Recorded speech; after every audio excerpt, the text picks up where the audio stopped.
You're listening to the Podcast Detroit Network. Visit www.podcastdetroit.com for more information.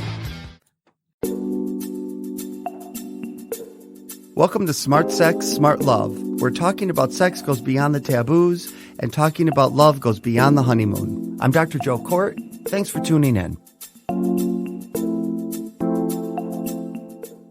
Hello and welcome to Smart Sex, Smart Love. I'm Dr. Joe Kort, and today I'll be interviewing Dr. David Ley.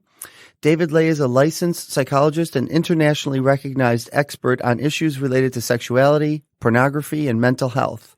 He has served as an expert consultant for numerous media outlets, appearing with Anderson Cooper, Katie Couric, Dr. Phil, Tom Ashbrook, and Dan Savage. David is a clinical psychologist and author known for his critical stance regarding sex addiction and pornography. His first book, Insatiable Wives, won a silver medal in the Forward Magazine Book of the Year in 2009. His book, Myth of Sex Addiction, is widely regarded as a strong argument against the concept. He also has another book, Ethical Porn for Dicks, which is a funny title, but a very well-researched and easy-read book about ethical porn. He has been... Hey, there's a lot of guys named Richard out there that watch porn. The book's for them, man. Oh, that's awesome. That's the spirit of the book, isn't it? All right. That's right. Why don't we start, David? I'm so glad to have you. We have a history. Well, for me, my end of the history was adversarial with you at first because I was a sex addiction therapist, and then you helped me come out of that whole model. And, can you talk about... Honestly, Joe, I have such tremendous respect and admiration for you. I'll never forget, I was, the first time you and I ever had like a real sort of open kind of heart-to-heart discussion was, maybe 5 or 6 years ago. I was driving back from Colorado. I live in Albuquerque. And I was driving back from Colorado, and I had just picked up a new puppy from a rescue in Colorado that I was bringing home. And somehow you and I ended up having like a 45-minute or an hour conversation as I was driving. And I got to know you. You got to know me. We started talking about kind of some of our shared views and concerns about the sex addiction model. And, and watching your career since. Watching that video you did recently about how you ran into that former sex addiction patient and apologized to him, it brought tears to my eyes. It's really an extraordinary transformation. Thank you. And that was really because of your work. And, even though I didn't like what you were saying and I didn't agree with it, it went in, right? It stayed in me because there was a part of me that knew that I was in the wrong model and it was not helpful. And I believed you, but I didn't want to believe you. I'm sure you get a lot of that. A bit.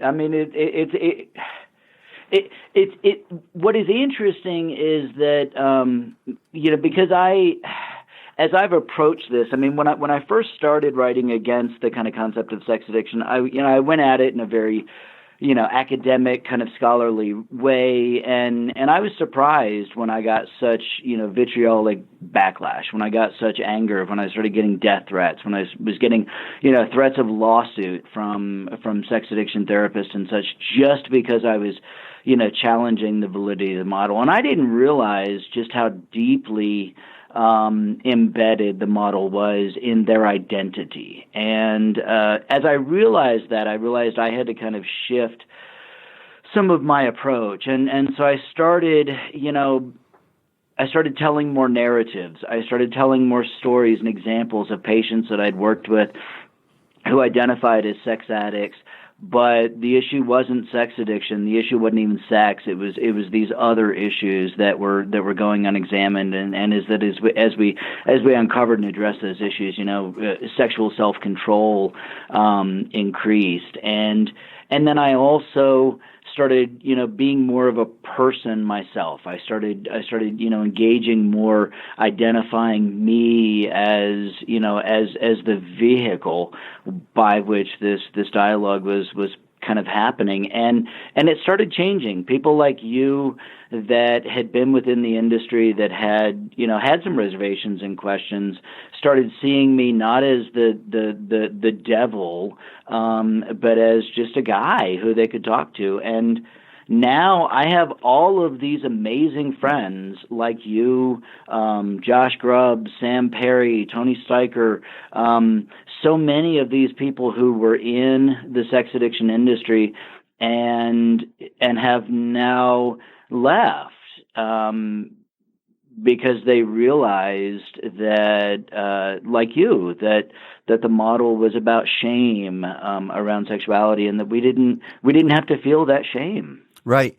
Well, listening to you say all this, now I understand, because I have watched you on other listservs, and you are very academic, and you talk with your peers academically, and you're battling ideas and talking about ideas, and that was not going to happen with the sex addiction model. It's too deeply personal. Most of the therapists, and I was one of them, where it's not just what we do for a living, it's who we are. And so that's probably why you had to change, because it was personal on the other end. And without you being personal, the message wasn't getting through, right? Yeah. And, while I was never, as a person, diagnosed as a sex addict, I was never even, historically accused of being a sex addict, at least until I started saying that sex addiction was not a good model or a valid model. I mean, since, it is simply by questioning the validity of the concept of sex addiction qualifies you automatically as a sex addict. I am a sex addict in denial just because I disbelieve that this is a good, useful clinical model. But looking back, historically, it would have been easy at many points in my life to label me as a sex addict.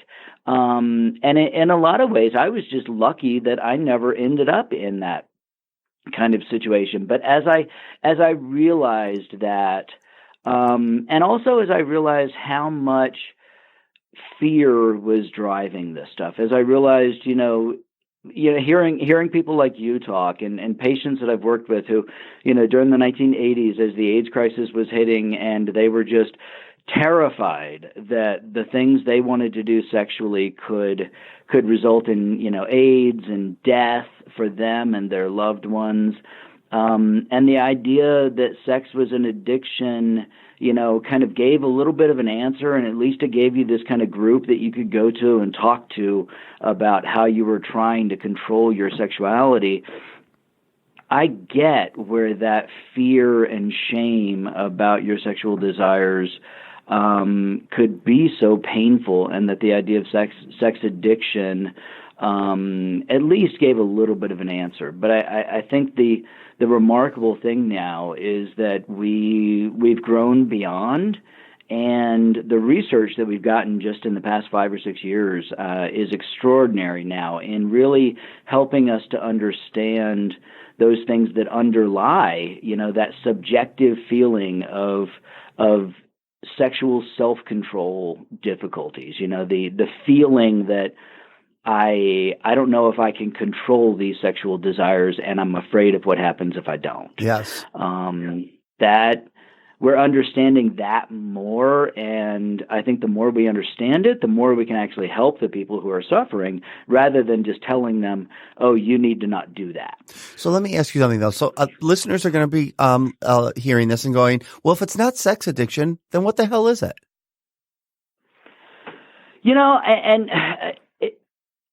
I think that is too simplistic a question, because everybody, and I end up in these debates. People are like, well, if you don't want to call it sex addiction, then call it, compulsive sexual behavior, or call it impulsive sexual behavior, or call it hypersexuality. But the thing is that this is a heterogeneous issue, and that, we are lumping way too many things under this single label. So, for instance, there are, people who view themselves as sex addicts or identify as compulsive sexual behavior because they watch porn one time a month. Mm-hmm. But because they watch porn one time a month and they think that is immoral and bad, they identify that as compulsive. Now, compare that to the person who, loses their job because they get caught looking at porn at work, for 2 or 3 hours every day. Is that the same thing? Is that the same issue? And then, the thing is, the other people who are under that label are the people who've, they got caught cheating on their wife once or twice in the past 10 years, and they identify themselves as being addicted to sex or compulsive. And we have to recognize that in order for us to help people with these issues, we have to be more precise. We have to be more individualized. We have to recognize better what the complexity is in these issues. Unfortunately, when we look for one label, when we look for one term, we're trying to make this simple, and we're trying to explain it with one little thing. But it doesn't work that way. Sexuality is the most complicated, complex, overdetermined, and multiply influenced human behavior that exists. We're not going to find a single label. Oh, my God, the police are coming for me. See, I told you I'd get in trouble. The fire department's right down the street from my office, so they drive by. We're not going to find any one single label that explains this, and we shouldn't, right? Because we have to treat each of these issues radically differently. We should not be trying to treat, a movie star who gets caught, sleeping with a bunch of groupies. We shouldn't be treating him or her the same as that person who is, watching pornography and masturbating because it's the only way they can deal with their anxiety issues. These are two different issues with different causes, and effective treatment has to respond to those issues more specifically. One of the things I say often is that, if I walk into my doctor's office and I'm sneezing, my doctor doesn't say, "David, you got a sneezing addiction. You need to cut that crap out." Instead, my doctor tries to figure out, do I have allergies? Do I have a bacterial infection? Do I have a virus? Or do I even have that genetic thing that some people sneeze when they walk into bright sunlight? We have to treat each of these differently, and in some cases, because it is a normal, healthy behavior, we shouldn't even be treating it, because if we try and treat it, we might make it worse or cause a problem that didn't exist. These are critically important questions that when it comes to sex, we have to be asking. Right. So when you say treating it with the sexual addiction model, right?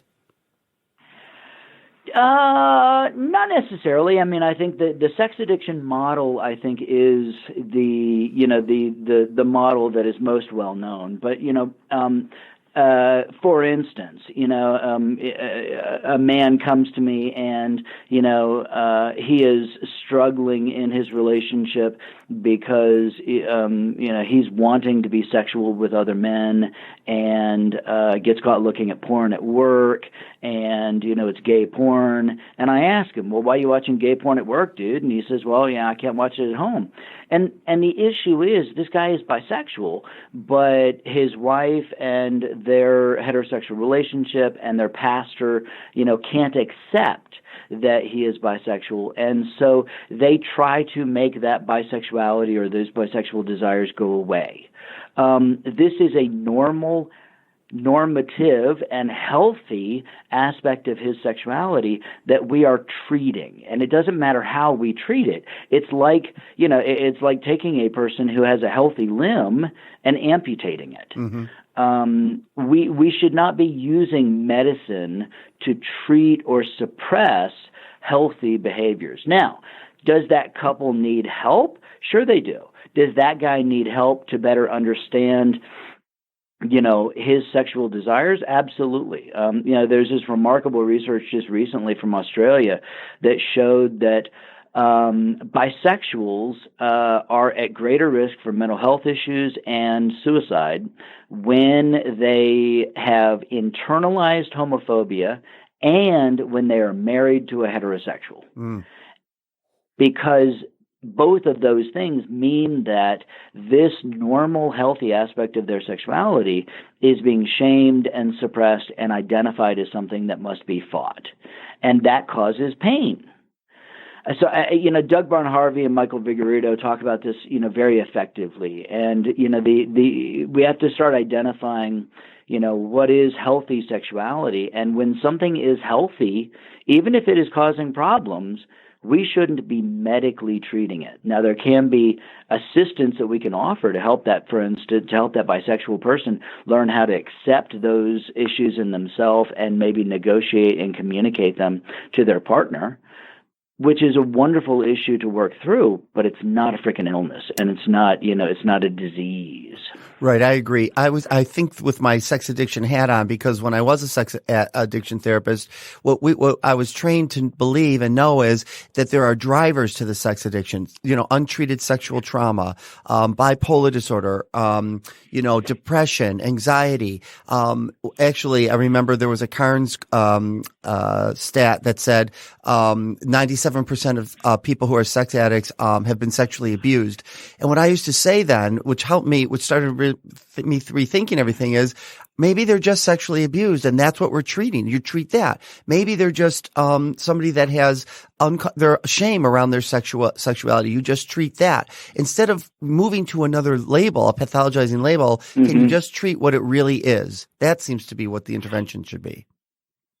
Yeah, the research, Carnes's research, I'm sorry, is extremely poor. It's never been peer reviewed. It's never been published. It's never been, the data has never been available for other scientists to see. And the reality is that what he was publishing and calling research was just, sample bias. It was the people that came to him and said, I'm a sex addict, I want this treatment. Actually, his first book, I don't know if I've ever told you this story. His first book, Out of the Shadows, he tells the story of this guy who was a Washington, D.C. Department of Education bureaucrat. And the guy got caught arranging kind of prostitution sort of experiences for a woman that he was having an affair with. And this got publicized, and it led to this huge scandal. The guy, this was very early 1980s. The guy went to Johns Hopkins and got diagnosed as a sex addict, and actually got put on female hormones to essentially chemically castrate him and suppress his sexuality. And Carnes described this guy as the quintessential sex addict. Well, when I wrote my book, I actually found that guy. I actually tracked him down and said, hey, tell me about your life. Tell me about what happened. You said back in the 1980s that your life was over, your life was ruined by sexuality, that, we should all recognize. And he said some interesting stuff. He said actually that he had sued Carnes for using his story inappropriately without his permission. He also said that within just a year, the guy's career was back on track. He said that he realized he was never actually addicted to sex, but that he was struggling to understand and take responsibility for his sexual desires. And he said, I made mistakes, and unfortunately, the sex addiction label prevented me at the time from, taking responsibility and acknowledging those mistakes. But he said, now I've learned a lot more about my sexuality, and I can look back and I can understand and have compassion for the mistakes I made, which, is just so powerful and so different. Wow. And unfortunately, the sex addiction kind of model, it's based on confirmation bias and people seeing kind of what they want to see. And unfortunately, Carnes really does that. Now, good research now shows that, 90% of people who self-identify as sex addicts, have a major mental health issue, typically depression or anxiety, and that they are using depression, they're using sex, masturbation, porn as a way to cope with negative feelings and to feel better. And which means that what those people need is help coping with those negative feelings. But unfortunately, if we tell them stop watching porn or stop having sex, without replacing without helping them develop other coping strategies, then we're just making the problem worse. We're increasing their self-hatred and their shame of sexuality. And that's actually, again, what the research shows. Josh Grubbs is a researcher at Bowling Green State University in Ohio, and he has some really remarkable research showing that people who self-identify as being addicted to porn or sex, they don't actually watch more porn or have more sex than anybody else, but they feel worse about the sex they do. And what's interesting is that as they self-identify as addicted to porn or sex, they experience higher levels of depression and anxiety over time. That self-label actually makes it worse because they end up hating themselves. When they find themselves checking out, an attractive person who walks by, instead of kind of saying, oh, that person's cute. It is normal and healthy for me to have these sexual desires and thoughts. Instead, they say to themselves, oh, there's my addiction. Yes. It's out of control. I'm relapsing.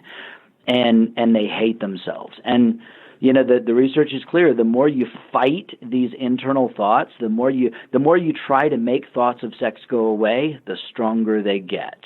So unfortunately, I am concerned that, in fact, the sex addiction and porn addiction kind of treatment model very likely made things worse and created the very problem that it thought it was treating. I totally agree. And when I was a sex addiction therapist, what we were trained to believe and know is that sex addiction isn't about sex. It's about something else. And I can't disagree with that. It's not, sometimes it's about sex, but most times it has other drivers, like you said, depression, anxiety, other, untreated traumas.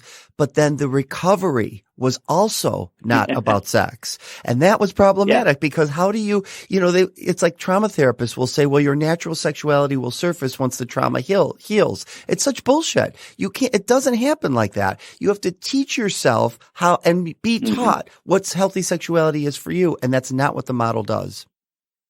Well, and it's such a bait and switch. I mean, it's such a, as they say, God, many of them say exactly what you just said. Well, sex addiction isn't about sex. It's about these other issues.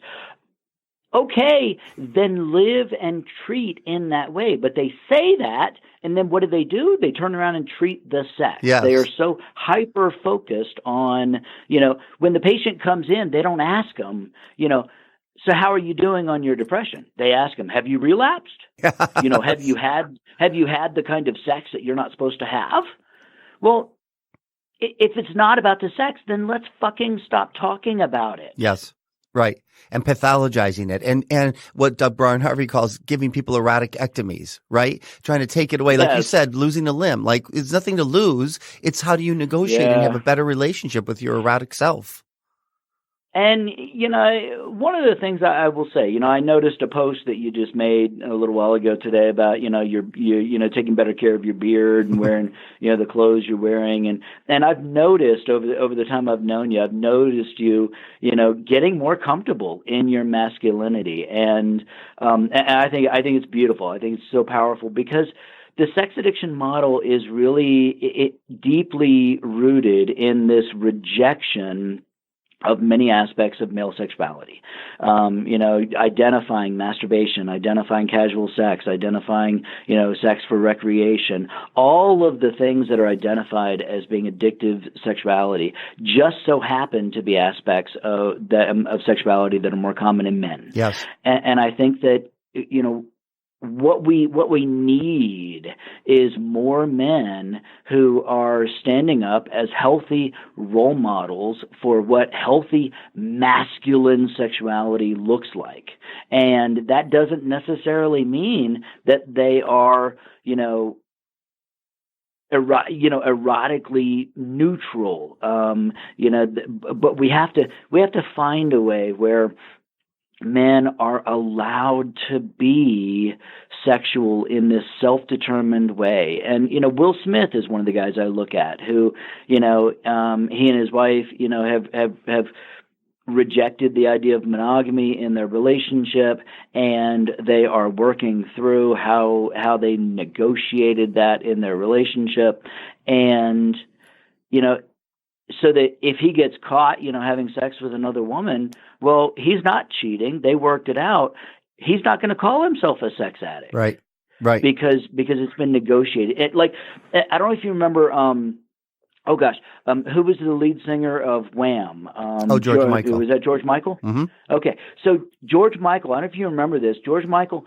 Before he came out as gay, he got caught having bathroom sex in, I want to say, New York. Yep. And he was ashamed, and he identified as being addicted to sex, and he went to sex addiction treatment.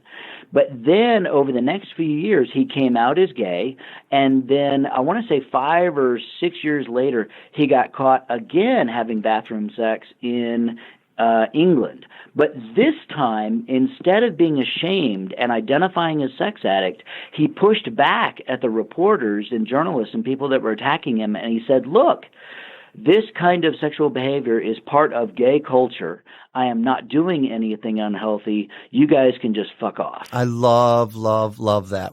We have to stop. We could talk so much more, but I love that you ended with that because that's such an important transformation. And by the way, thank you for noticing my posts because I come from a misandrous family that didn't allow me to be masculine. And I think the sex addiction model also doesn't allow men to be masculine. So that was a great parallel. Before we go, though, I want to wrap. Thank you. I want to wrap up and ask you whatever you'd like to promote, things that you're doing now before we stop. What are you doing? Oh, God, I mean, the list goes on. But, if folks are interested in finding me or hearing stuff I'm doing, follow me on Twitter at Dr. David Ley. Last name is Ley. Dr. David Ley at Twitter, Ley. I like what you said, that it was destined for you to become a sex therapist because your last name is Ley. I love that line. Yeah, I had no options. I could be a sex doctor or a politician involved in a sex scandal, but Anthony Weiner holds the title. Thank you so much, David, for coming on the show. Thank Always. you. Take care, Joe. Thanks for doing it. Good luck to you. All right. Thank you so much. See ya. Thanks for listening to this episode of Smart Sex, Smart Love. I'm Dr. Joe Kort, and you can find me on joekort.com. That's JOEKORT.com. See you next time.